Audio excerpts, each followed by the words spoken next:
Here's a conversation reflecting on Chapter 15, the Creative Humanity Alliance. So today we are diving into a really crucial pivot point in Mark Firehammer's book, The Lens That Changes Everything. We're stepping completely out of theory and into practice.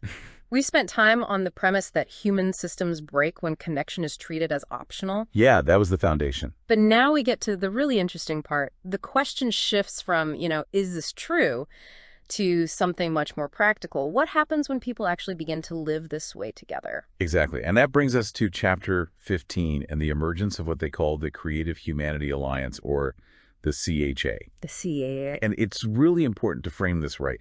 The book is clear that the CHA is not a solution or some kind of mass movement.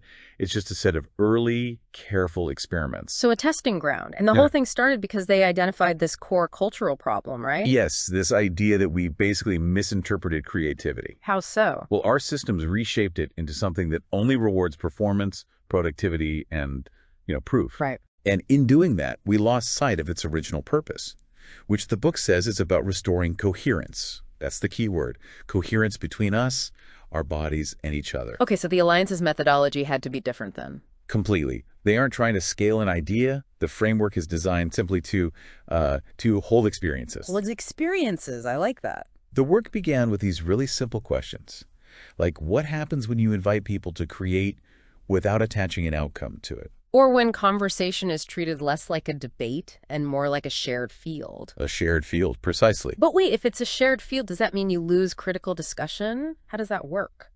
That's a great question, and they are very specific about it. The goal is to avoid what they call positional conflict. Positional conflict. Yeah, that means arguing just to win or to defend a fixed viewpoint. Instead, this is about exploring a topic together, without that defensiveness. Okay, that makes sense. And that leads to this total redefinition of creativity itself. It does.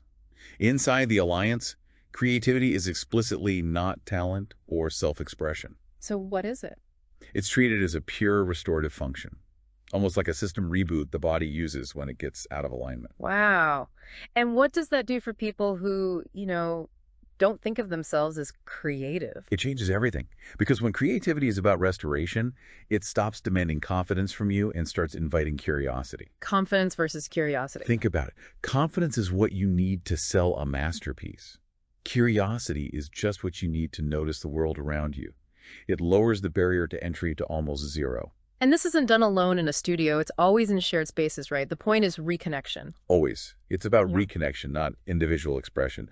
But they found that creativity by itself wasn't quite enough. That durable sense of coherence only really showed up when creativity was paired with two other things. Okay, what were they? First was movement, but movement framed as listening to your body, not as exercise or effort. Re-entering the body. Yes. And second was that kind of conversation we just talked about, re-entering relationship without the need to be defensive. So coherence isn't agreement. It's not about everyone thinking the same thing. Not at all. It's alignment within yourself and across the group. The book suggests this is where actual cultural repair can begin, not with ideology, but with these small, repeated experiences. Which is why it's so important to stress what the Alliance is not. It is absolutely not a curriculum or a belief system. It's much closer to an ecosystem. An ecosystem sharing tool. Portable, transmissible tools, yeah. And these tools aim to restore 4 key conditions, which are basically the inverse of what we're used to. Right. Creativity without performance pressure, movement without an improvement narrative, conversation without positional conflict, and finally, community without conformity. Those are the 4 pillars. And the really significant thing is that you can't predict what will grow inside those conditions. That unpredictability is the sign that something is actually alive.